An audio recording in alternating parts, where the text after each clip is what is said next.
On this episode of DC On Screen, we talk a little bit about Casey Bloys being a weirdo with fake tweets. That's what it was, right? Fake tweets. Creature Commandos still happening, on track. What the hell do we talk about? Nipples and... Constantine being canceled. Yeah. Almonds coming out of nipples. Stuff like that. The Penguin spinoff being delayed. That one... Right, that one's delayed. happening. Yeah. Ben and Lois ending, and Nicolas Cage... Cage said stuff, yeah. Yeah, Nicolas Cage said stuff about his Flash cameo. And AI for some reason. All of that and more after these words from our mystery sponsor. Not your mystery sponsors, our mystery sponsors. Get your own.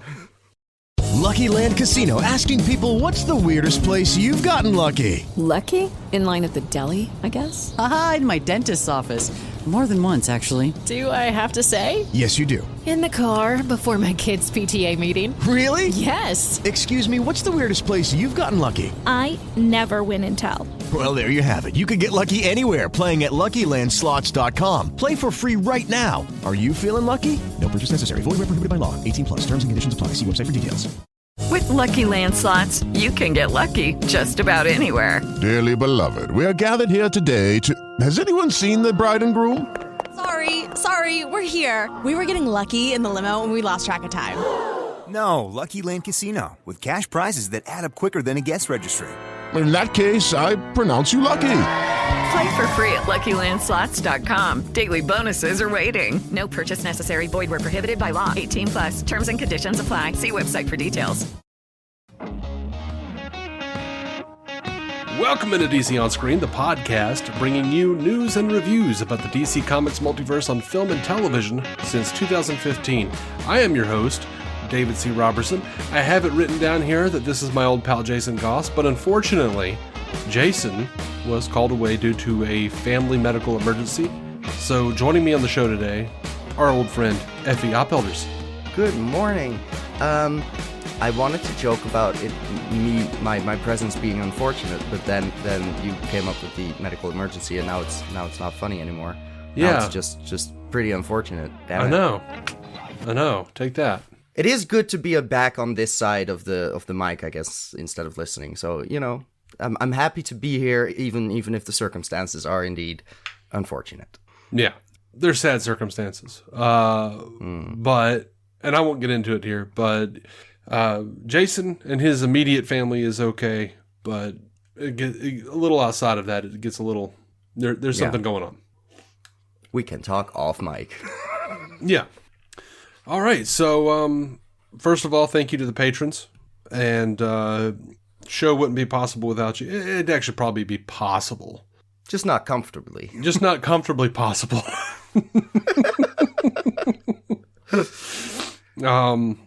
Yeah, every episode is ad-free for all patrons. That means the $1 patrons, the $5 patrons. But if you're a $5 patron, every once in a while we do extra shit. I do appreciate the extra shit. Every once in a while. Yeah, you are a patron. I haven't forgotten. I'm getting a live thank you. It's a new experience. Yeah. So patreon.com/DC on screen. And actually, I think you can join the Patreon community for free. Yeah, that's new, I think. That is new. Just follow the creators. You can just lurk and be there. Yeah. Quietly beating off in the corner. As is very, it's appropriate for this show. Yeah, just whacking away, going, there's another thing I'm not going to pay for. Fat. That's just good financial sense. But if you don't have good financial sense, definitely sign up for the Patreon. That's right. Patreon.com/DC on screen if you want to cop a feel on us. Wait, that sounded wrong. Just slightly. All right, let's get into the show. So we had a number of listeners message us about this, and I don't want to talk about it too terribly long because it doesn't really have a lot to do with DC other than it has to do with HBO. But so someone who worked at HBO is filing a lawsuit, wrongful termination, and within the lawsuit there are allegations that Casey Bloys, who was the then president of original programming at HBO, had people, quote, go on a mission to create secret fake Twitter accounts to troll TV critics. Oh boy. That is so petty. Yes. That is incredible. Isn't it? I almost admire it. Like, it's childish as shit, but it's, wow. Yeah, the internet is an amazing place, and Twitter is definitely not the internet on steroids in that it's a libertarian hellscape by and for fascists these days. So it's good shit that HBO is participating, I guess, in the community at large. Apparently it started in October of 2022. Casey Bloys was irked by a tweet from Vulture TV critic Catherine Van Arendonk. By the way, that is a fantastic name, Arendonk. Absolutely. Van Arendonk, who has some thoughts about Perry Mason. The remake of the original 1960 show carves out an origin story for Mason, showing flashes of him serving in World War I. Van Arendonk felt this was weak storytelling. She wrote, "Dear Prestige TV, please find some way to communicate male trauma besides showing me a flashback to the hero's memories of trench warfare." Fair enough. Look, I mean, maybe fair enough in some instances, but I mean, if you're going with this time period, yeah, it that's makes a real thing. sense. That's the trauma you went through. So in terms of character, sure.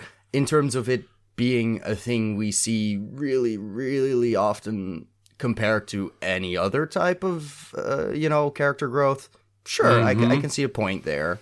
And also, it's an opinion. You don't have to harass a critic for it. Right, absolutely. Bloys was annoyed and sent Van Arendonk's tweet to Kathleen McCaffrey,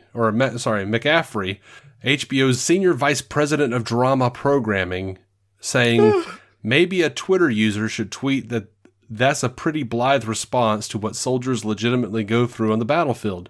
Make it a veterans issue, sure. Yeah, then asked, do you have a secret handle? Couldn't we say, especially given that it's D-Day, to dismiss a soldier's experience like that seems pretty disrespectful. This must be answered. It really mustn't. It really mustn't, Casey. Just knowing full well that you can't do it from your own public account means you know that it's a terrible idea to do the call out yourself. Someone will have made that point already. It's Twitter. He said, who can go on a mission? He said that he needs a mole at arm's length from HBO executive team. The executive team, we must need a random to make the point and make her feel bad. Oh my God. So these are fucking adults. Jesus. What they landed on, the rebuttal they landed on was a somewhat elitist take. Is there anything more traumatic for men and now women than fighting in a war? Sorry if that seems too convenient for you. Wow, that is so poorly phrased. That is very, like, how do you do, fellow children? Like, it is... Yes. That is internet speak for people who are not chronically online. But it continued on this way, and I didn't document every iteration, but he eventually got to a point where he was like, I think it's time for our friend to make a new tweet.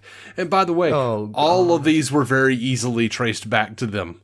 Of course, this is not worst.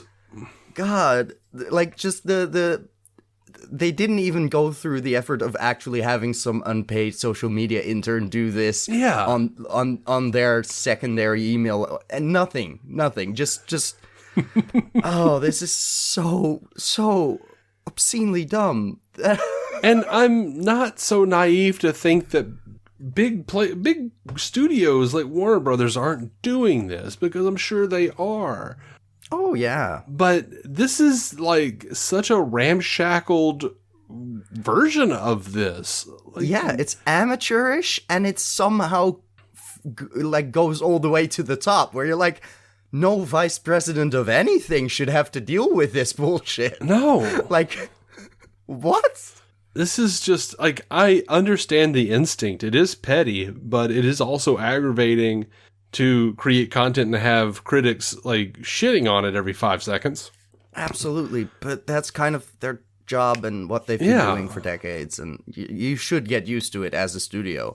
Yeah. And you probably shouldn't respond with, well, this is the worst trauma we could think of because war's bad, you know. Yeah. There's probably just a million better ways to handle this. If, the critic, in the case of Perry Mason, I get it because of the time frame. Sure, it's not like maybe World War One flashbacks are never appropriate or anything. There's right. no reason not to use it for storytelling, but it is just odd to make such a point of this.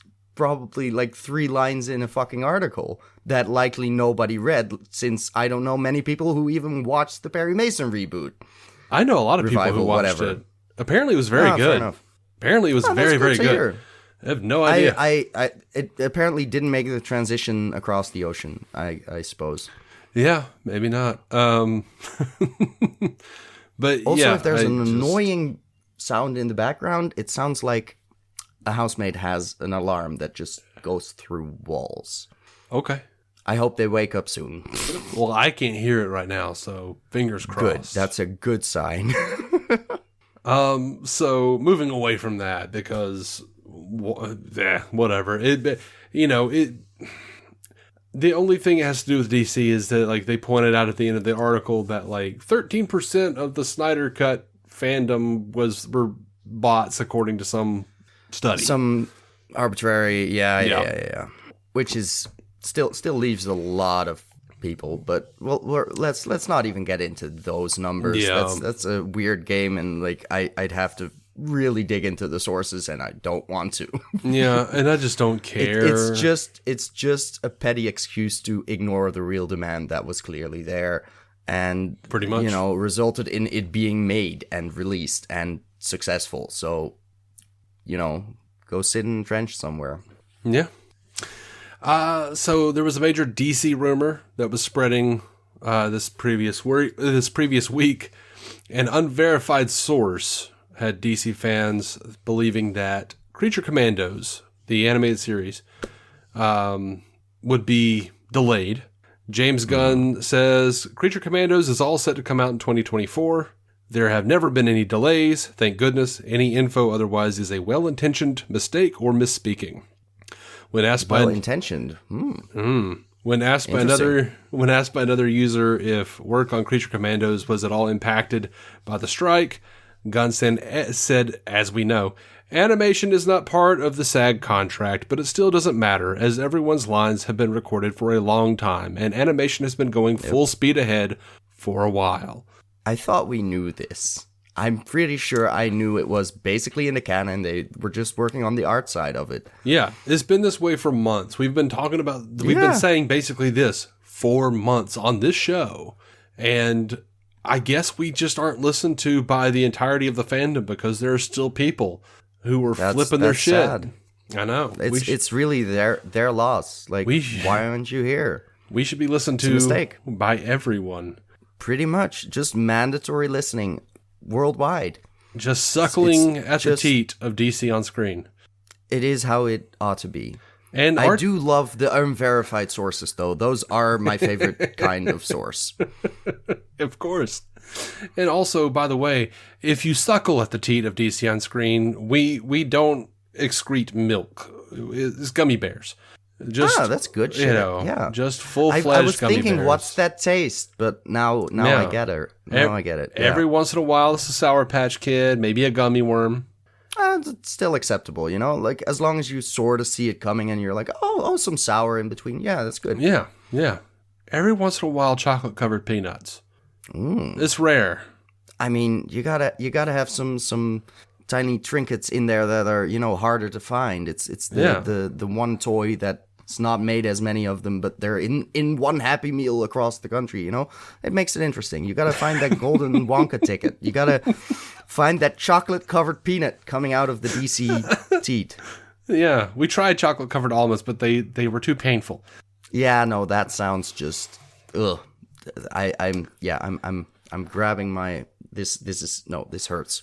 This thought. Oh God. Imagine cashews though, with the little curve in it. Deeply allergic to cashews. even worse. My teeth would be swelling and peeling. It would be terrible. I mean, some would argue swollen breasts are, advantageous in some ways, but not when they hurt. That is fair. I'll acknowledge that. I can't show them off if they're peeling. Yeah, I suppose. Tight shirts, you'll find a way. Right. Where there's a will, there's a way. And there's plenty of will. Unless you are J.J. Abrams, because back in 2021, it was reported that he was going to do a Constantine series, and that it was going to tie in... Oh, well, that's dead. Yeah, oh, yes. That's the news. That's the news. Variety says... I can imagine. Constantine has officially been scrapped by HBO Max. According to the report, the series had been pretty far along in development, with a lead actor in talks to take on the role, and 4 scripts had been written. 4 scripts have been written for the contemporary London set series, and it was supposed to be a part of the Justice League Dark universe. But we also had news that we reported on that Justice League Dark was dead. Yeah. So that's a shame. I hope they maybe if it was good, I hope they sort of reuse some of the material and ideas for the eventual DCU version. Yeah, because it's is it clear to us? This is a rhetorical question mostly. Is it at all clear to us if the Keanu Constantine sequel reboot is at all connected, or is that still properly Elseworlds? That's properly Elseworlds as far as we know. Good. Yeah, no, I figured, but I was also this smells of we already got a Constantine project in the works, so as WB does, we're not going to develop 2 at the same time. Right. Which is kind of a theme for this episode. Oh, no. Yeah. I joined on a fun one. It's all bad news. It's all bad news. It's what we're DC fans for, truly. Yeah, that's really why we have an DC exceptional acquired taste for suffering. Yeah, it's masochism at its peak. We just hang out in the shadows, jerking off and reading the trades, and I've been like, "What's canceled this week?" Oh, sorry, Constantine. I don't think Constantine would have you apologize for that. Yeah, I think he'd be fine. And as we climax, we go, "Why can't they get it together?" Yeah. I have nothing to say. It's just very true. It's a recurring theme. So this has been really billed as more of a negative than it is. I think Nicolas Cage. The headlines have all been like, Nicolas Cage blasts the Flash. Oh. Nicolas Cage said, "I didn't do that." Okay. This is a news story I've actually seen. Lay it on me. So, according to Nicolas Cage in a new interview, he says, first and foremost, I was on set. This is for spoilers for The Flash. He was in The Flash as Superman, as his version of Superman that never actually happened for anything. He says, I was on set. They did put a lot of time into building the suit, and I think Andy Muschietti is a terrific director. He is a great guy and a great director, and I loved his 2 It movies. What I was supposed to do was literally just be standing in an alternate dimension, if you will, and witnessing the destruction of the universe. Kal-El was bearing witness to the end of a universe, and you can imagine, with that short amount of time that I had, what that would mean in terms of what I had to convey. I had no dialogue. So I had to convey with my eyes the emotion. So that's what I did. I was on set for maybe 3 hours. When I went to the picture, it was me fighting a giant spider. I did not do that. That was not what I did. I don't think it was created by AI. I know Tim Burton is upset about AI, as I am. It was CGI. Okay. So that they could de-age me, and I'm fighting a spider. I didn't do any of that. So I don't know what happened there. And then he referenced recent comments by Tim Burton where Tim said it was all AI, and he's just wrong. That's not what AI is, but and sure. Tim Burton said they culturally misappropriated his work, which that's not a thing. What? Yeah. Which work? Yeah. In what? His Superman Lives stuff, because that was a film that he developed and then it got canceled. So he's talking about the Superman Lives thing in The Flash. Yeah, and they're like, he's upset that they culturally misappropriated his like treatment of and pre-production stuff. Like, God. So Nick says, Nick says, what culture? Tim Burton culture. You know, he's a separate culture unto himself, right? That is fair. Yeah. The man has carved out a subculture space for just him. That is valid. It's like, kitschy undead, I think is what the culture is called. Like that makes sense. I've seen Wednesday. Yeah, no. Yeah.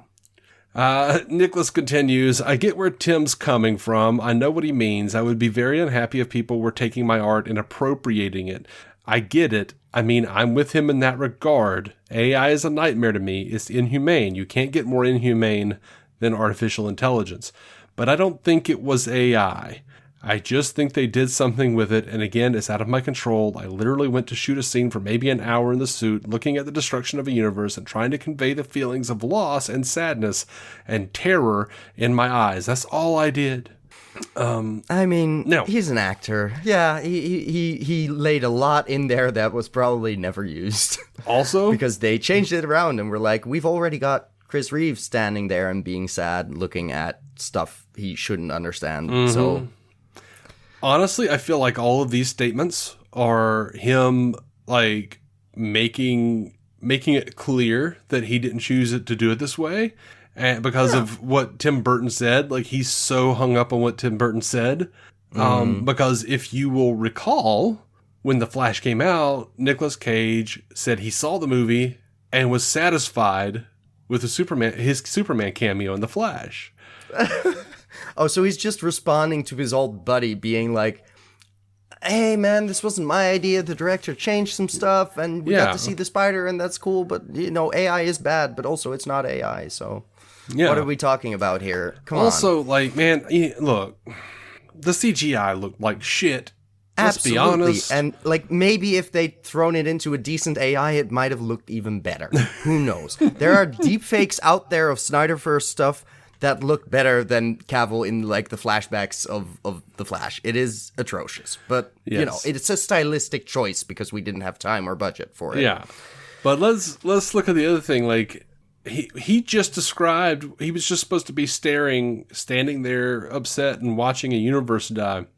I just got that with Christopher Reeve's Superman. I don't need to see Nicolas Cage's Superman do the same shit. No, it would have just been a very long scene of like, oh, there's different actors looking sad, and it's a cute reference. And now we got an action beat that doesn't necessarily make sense if you haven't seen the documentary or aren't that into this stuff, which is not necessarily much better, but it's slightly more interesting, I guess. If you wanted to involve these actors, some of them dead, then you could have made them do anything because it's all CG, but. I don't know. It's not like a lot was lost from his emotive eyes. They just, put red dots in there and made him shoot lasers. It's how it goes. Yeah. I was okay with what they did. I just wish it had looked better. It looked fine. Oh yeah, no. It looked fine in the sense that I wasn't there like, oh, he's emoting very differently from what he's supposed to be doing here. So in that sense, who cares? But everything could have looked much better. All right, so it's time for us. Like, we don't have a ton of news, but we're going to start transitioning now over to home video, and yeah, I know. On November 1st, Netflix announced on social media that Man of Steel, Batman v Superman: Dawn of Justice, not the Ultimate Edition, underline. God damn it. Suicide Squad, Wonder Woman, Justice League. Not Zack Snyder's Justice League, underline. Birds of Prey and the Fantabulous Emancipation of One Harley Quinn, Wonder Woman 1984, and The Suicide Squad would all be added to Netflix's streaming lineup in the United States on December 1st. And now new reports are indicating that The Batman, Shazam, Black Adam, and DC's League of Super Pets will also be coming. What the hell is WB doing? Are they just stripping Max? Because this is your IP. You have a DC label on the streaming service. It's what David Zaslav has talked about doing. Sure, licensing deals make money. Licensing deals make money. As it is, Netflix is the only streaming, so it's still the biggest streaming service by far. It is the only streaming service that's making money. I mean, hasn't Netflix been in the red for like decades? No, only just recently. Oh, okay. What am I thinking of? Well, Spotify probably. I thought Netflix had a similar thing going on of like borrowing way too much money and having lots of credit because they're huge, but not actually going into the black necessarily because they keep investing in new content. But I would have to do research on that. Yeah, no. They just that's what I meant, is they just recently got into the black. They were they're now floundering for making years. money. They are now officially making money, but they're the only streaming service that is. That makes sense. Yeah. Sorry. Like Disney Plus is huge, but they're still in the process of making really high budget things to keep the subscriber base growing. Yeah. So yeah, that's what they're doing, and I don't necessarily blame them. People aren't going. These movies aren't. They were on HBO Max for a while. They're not drawing. They're not drawing new subscribers. So the only thing what you have to do is you have to ship it out to Netflix, get people interested, and then after a certain amount of time, get them over. Yeah, bring it back to Max, and then people are like, "Oh, where the hell is it now? I thought it was on Netflix. Oh, it's on HBO Max. Gotcha. Yeah, got to go over there." Yeah. It makes sense, but purely as a business thing, because as a brand thing, it is very much like, oh god, both it's a sign WB still isn't doing well, and secondly, it's just, if I as a DC fan look to subscribe to a streaming service, I will want my DC stuff in one place, and I will want it where it belongs, roughly. Yeah.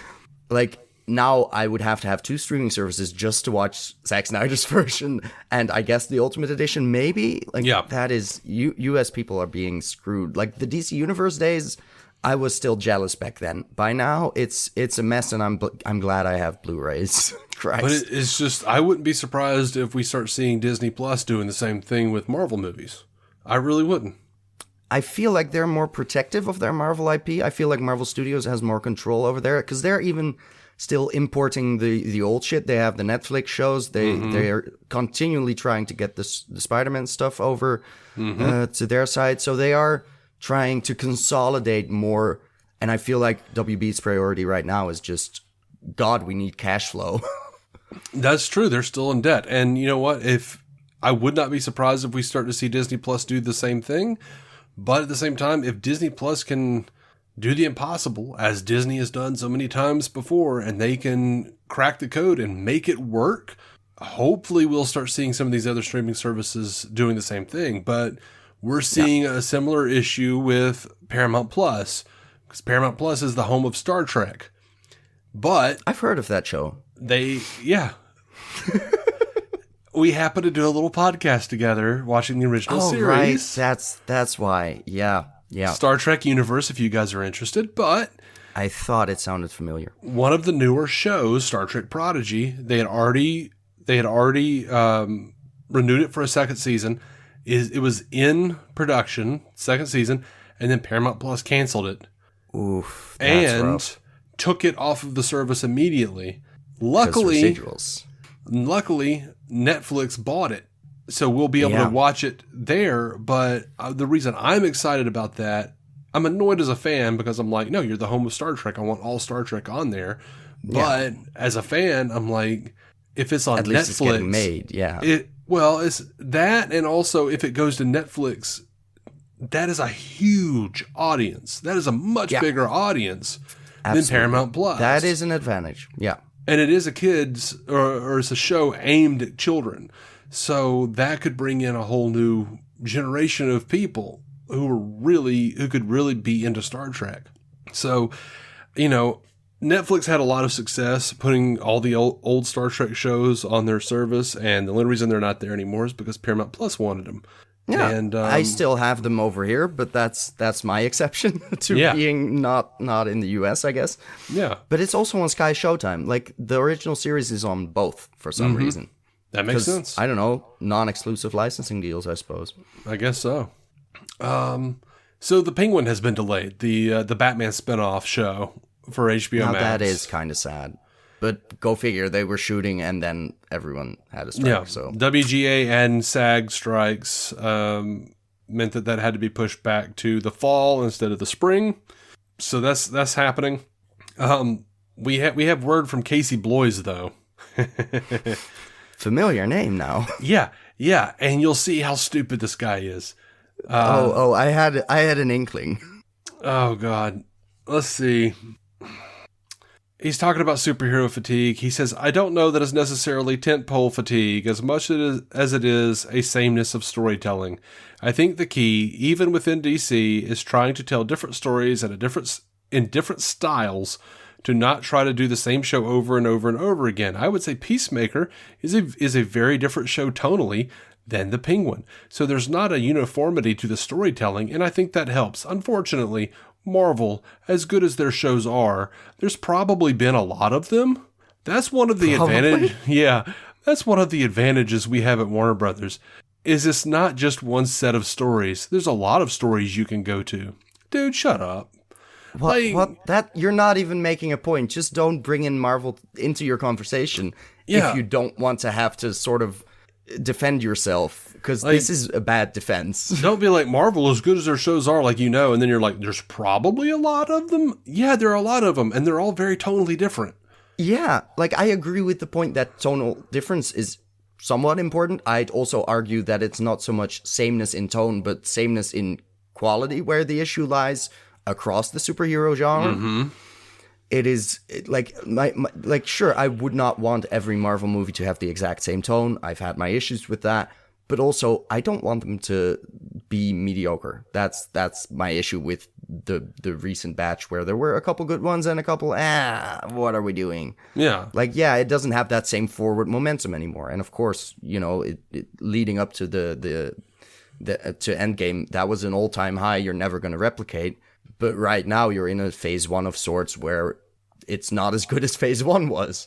So they need to, do what they're doing and, slow down some of their production, because they're just churning them out too fast to have decent quality checks in place. Yeah. But, the other thing about that, though, is, even the stuff that I didn't like I'd hated WandaVision, but I wasn't, I was just bored by it. I didn't feel like it moved quick enough. And that was my issue. But watching it and saying they are really going for something artistically here that hasn't been done before necessarily. Yeah. I was all about that. That was great. So exactly. It was a great start to, we're doing TV now, and we're starting off with an homage to decades of TV. Yeah. Exactly. And I really appreciated the show. I just thought it ended on a dud. Week to week, I was very engaged. I also think it helped that they released 2 episodes the first week, because I don't think waiting a week for that second episode was necessarily would have been as good, because they were kind of samey and shorter. But towards the end, it just kind of fell off into generic, we're having a CG fest, and it's not as compelling anymore. But, I don't think I would be making this argument against what he's saying here, except that he brought up tonality, and then attacked Marvel and for being the same. And I'm like, WandaVision and Loki were very different. WandaVision, Loki, and Hawkeye were all very different. She-Hulk and Loki, come on. Yeah, none of that shit was the same. Very much looking forward to the season finale of Loki. That show is doing stuff. And I loved She-Hulk. CGI would look dodgy. Absolutely. I'll admit. Fantastic show. If you're paying attention to the CG and She-Hulk, you're not having fun. If you didn't come to have fun, watch a different show. And I'm the first one to usually be critical of Marvel relying heavily on humor. But this is not a serious property. They are very much taking the piss. She's climbing out of the Disney Plus menu. That's just funny. It's just fun stuff. And very much in line with the source material when you go back to the Peter David run. She's literally hopping between some panels. Non-existent. Yeah. And that's the fun of it. But if you're not gonna appreciate that, we should not be critiquing that that property for the CG isn't perfect in every spot. Like, come on, it's not Endgame. We know the real reason so many people were attacking that show. Abso-fucking-lutely. It starts with Mise and it ends in Genie.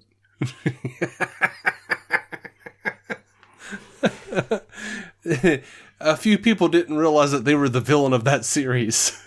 Oh no, they must not have been paying attention. I'm guessing they were gonna make a complaint of like, where are the positive role models for men? And at that point, I'm like, in Birds of Prey, I guess. If you don't like the attorney there, maybe go watch Birds of Prey. There's a pretty fun guy in that one. Uh-huh. All right, moving on to sadder news. Superman and Lois is ending with season 4 on CW. To be expected, but it's to be expected. Like, Gunn said everybody likes it. Maybe it'll go another season or 2. I'm seeing people going, it's another season. Another Gunn lying to us. No, he just didn't know. He said or. Nothing was definitive. It was just, we'll keep it going for a bit, and then we're going to start shooting Superman Legacy and the DCU at large, where I want everything to be connected, as I've announced. Like, we knew this was coming, and I hope the showrunners knew it was coming and just, wrap it up nicely. I've been seeing a lot of, attribution to Gunn here. A lot of people saying this is Gunn's fault. Dude, this is like Nexstar almost canceled it this season because it's such an expensive show. Right. I remember that. And it makes sense because, it's a pretty big budget for a television show that isn't, a mini series of 10 episodes. This is weekly shit for a long while, and that's just a big budget for it. Yeah, they've cut the episode count. They've cut the regular cast down to the Kents and Lex Luthor. They're clearly budgeting as much as they can, but audience drop-off is just a given. So it wasn't gonna go on forever. It had a good run, and it's just highly praised among fans. So I still I'm not up to date, nowhere close, but it's things end, and I'd rather them end on a, we saw the shit hitting the fan, it was gonna end, we knew it was coming, than them being surprised and ending on a stupid cliffhanger that nobody really wanted. Or, a dud like Batwoman did, or a cliffhanger like Legends of Tomorrow. Yeah, the list goes on. Like, we've seen the pattern of, let's try and stoke some outrage and see if they'll give us a finale. Like, Sense8 was one of the few times it worked. It's not going to work every single time. Sometimes Netflix is just going to be like, we don't care. Or in this case, WB just goes, we're not going to produce it for that amount of money again. Like, live with it. Yeah. Not enough people care, ultimately, to finish the thing. So there's this strange ideal in America, and I get it, because if you grew up in the 80s and 90s, shows went on for ages and ages and ages. Like, they milked the shit out of it for years. Yep. Superman and Lois. I am happy. Let's look at the sort of what they did at the show that they kind of took their name from, Lois and Clark, The New Adventures of Superman. What do we go? 4 seasons on that, and they ended on a cliffhanger. Oof. Look, Superman and Lois and Clark's a lot of fun, but Superman and Lois is like legitimately a great show. I don't want to see it go 9 seasons and peter out around season 5. The way The Flash did. I was about to say, that's a waste. I don't want to be invested in a thing and see it become and then have to decide, am I still going to spend an hour a week on this? Yeah, and that's a waste. That's way harsher than just having it end and being content with it. Honestly, like, all of the other recurring characters, they were in good places to become recurring instead of regular. They were in good places for that. Really, where they ended it, Lex Luthor made his debut. It's really all about him and the Kents at this point. Wrap it the shit up. Get done with it. And you should be able to do that in a shorter season, just focusing on the one storyline. Yeah, and I'm down. It is a fantastic show. It is a really, really solid Superman show. I just want to see it end well and move on to the new things. We knew the CW was not going to keep making this thing. No, clearly. It had to end at some point, like all the other CW shit also did. Mm-hmm. Some of that CW shit I adore. Crisis Absolutely. on Infinite Earths, but it's over. It's time. There was a time, like, I remember Googling for... someone had made a fan cut of the first season of The Flash into, like, 3 movie-length properties. Because I was like, I can never convince friends or my parents to watch an entire season, probably. Because there's just a lot of fill of the week stuff in the first season, just setting up stuff where I'm like, no, but the story with Reverse Flash, that's the shit, you know? And by then the torrents were already just gone and the fan cut was nowhere to be found. But someone had put in the effort of editing it, and I was like, oh shit, now I would have to redo that whole effort. But it's not worth it. I haven't gone back and rewatched the entire thing. Screw that. Way too much work. Yeah. But like, just I remember those times where that was a highlight. The Flash was just so damn intriguing. They just set it up so well, and that was in a time also when I didn't necessarily know a lot about the Flash yet. That was relatively early days for my fandom. And Arrow had some really fantastic first. Season 1 was really good. A lot of people love season 2. I didn't, but I don't fully remember which era was which season and which villain, but I do remember enjoying the show. Yeah. Season 2 was mostly Deathstroke. Right. And Mirakuru. Yeah, I remember now. Season 3 was Ra's al Ghul, Death of Oliver Queen, and Resurrection of Oliver Queen. As you do. My favorite season is season 5, Prometheus. I remember fantastic. That, and I think that's where I fell off. I don't think I finished that season. That was such a great season. The first half of season 7, when Ollie's in jail and he's just like beating the shit out of people and like cracking skulls on prison. That sounds lovely. Prison sinks and whatnot. Like that was. I do kind of miss that era of let's make it grim dark so people can take it seriously. Like it had its charm, you know. Sometimes you just need something really violent. In terms of a superhero property and. You know, I hope to see Green Arrow in the DCU, and maybe he'll be a filthy socialist like he's supposed to be, but that might be my European roots. It's easy to be a filthy socialist when you're rich as shit. That is also very true. It's like billionaire in Oliver Queen. Please give your fucking money away. Yeah. He's like spending all of his money. At least Batman is honest about having no principles, you know? That's if you're going to pretend to be a socialist, goddamn act like one. Yeah. No, I'm pretty sure Ollie's pretty charity-driven in a lot of those stories. But I'd say so. Yeah. Last bit of, it's not even really news, but it's exciting to me on some strange level. Maybe just look, Kendall and Kylie Jenner dressed up as Batman Forever's Sugar and Spice for Halloween. Oh, wow. And the reason I wanted to, this is the last thing I'm talking about, and the reason I wanted to bring this up is it's so weird. Sugar and Spice, as far as I remember, were only in Batman Forever. They were played by Drew Barrymore and Debbie Mazar, and I've never seen them ever again. And then on Harley Quinn, the animated series is on HBO Max. There's an episode where they're at the Legion of Doom, and Sugar and Spice have like a walk-on cameo, just walk past the camera. And I was just like, right, holy shit, Sugar and Spice. That's Blink and You Miss It stuff. I'm sure I didn't notice that on first. I'll have to go back. But I feel like the characters, the Sugar and Spice characters, are like making this weird resurgence. And specifically Apparently, in my life, this feels like an extreme niche. Yeah, like that's like a huge deal for like these two huge influencers to dress up like these characters.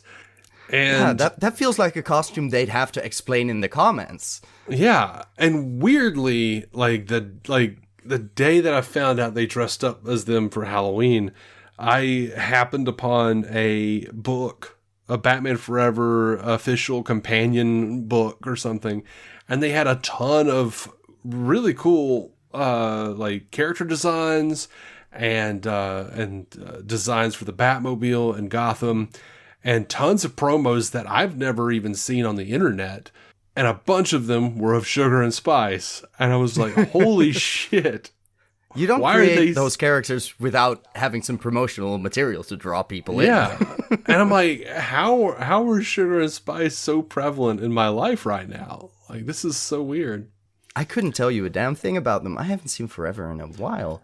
You could see Forever, and we could pause the recording. You could go and watch Batman Forever and then come back and still not be able to tell me a damn thing about them. I figured as much. If there was a bigger plot role reason for them to be there, I might have remembered, but no. Yeah, like what we know about them is they are both Two-Face's girlfriends. Each of them represent a different half.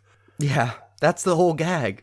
Yeah, Spice is in black, Sugar's in white. One of them is sweet, one of them is mean. That's about it. And I'm glad they got Drew Barrymore for that. Yeah, like I can't remember what dishes, like that was their contribution as they came in and like announced what dishes they made for Two-Face, and one of them was like charred boar and the other one was something nice and sweet or something. I don't remember, but sure, that was about it for them. Yeah, that explains a lot in terms of why I don't remember them very well. But stylistically, conceptually, there's Harley Quinn potential there. Yeah, no, I like just the concept of him having two girlfriends who are very different, like the torn aspect, like that's fun. There's something there. Yeah. It's just not worked out to any, bigger extent. Yeah. Unless there's some obscure comic we just don't know about. That is which also is possible. Always possible. Always possible. There's so many during that time frame and in the 2000s, and there are so many damn Batman books. I couldn't buy them all, and I wanted to. You know what? They keep making more still to this day. Yeah. I mean, just like the amount of You're never going to finish all of them. Just the amount of books that were solely about Batman. Not even the Bat family, but it was like Detective Comics Batman, Shadow of the Bat, Legends of the Dark Knight. It was an endless amount of Batman books in the 90s. Yeah, there's one type of story that sells, and the other characters can just, get rusty some other place. Yeah, sorry, Booster Gold. Who needs that? Except James Gunn, apparently, but... Oh, Booster Gold's fantastic. I love Booster Gold. I've heard. I'm so excited. I haven't read a lot of him, but I'm familiar. I'm so excited that that's even a thing that's being considered. Yeah, Booster Gold forever. There was sarcasm included. Like, we need that. I am looking forward to it. I literally have a Booster Gold figure right here. Here is a Booster Gold action figure. That is good stuff. I've got another one over there. Great hair, that man. Of course. Anyway, that is going to do it. That's it for this episode of DC On Screen. I hope you guys enjoyed it. I hope so too. I did. I enjoyed it. I had fun. That's a good sign. I can live with that. I don't even think we talked about dicks at all. No, just tits. Just tits and painful almonds coming out of nipples. Yeah. Cashews, even. Yeah. Worse. So much worse. Always happy to explore new horizons with you, Effie.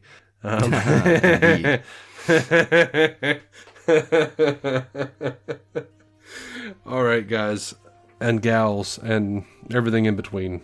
Thank you for listening to DC On Screen. You can find us at dconscreen.com. Again, that Patreon was patreon.com/DCOnScreen. You can write to us, dconscreen@gmail.com. All that bullshit. And, bye. Bye-bye. Bye-bye now.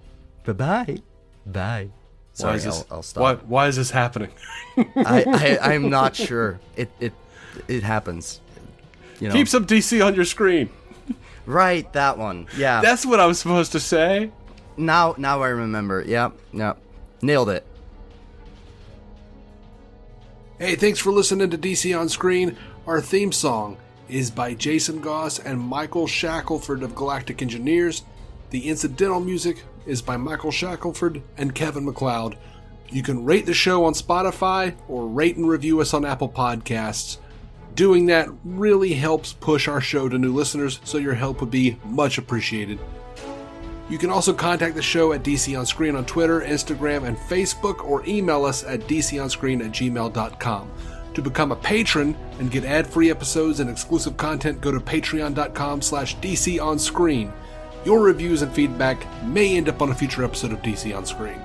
DC On Screen is a production of Maladjusted.tv in association with Stranded Panda. If you haven't already, please be sure to subscribe on Apple Podcasts, Spotify, or whatever damn platform you use. Are you maladjusted? Okay, round two. Name something that's not boring. A laundry? Ooh, a book club. Computer solitaire, huh? Ah, sorry, we were looking for Chumba Casino. That's right, ChumbaCasino.com has over 100 casino-style games. Join today and play for free for your chance to redeem some serious prizes. ChumbaCasino.com. No purchase necessary. Void where prohibited by law. 18+ terms and conditions apply. See website for details.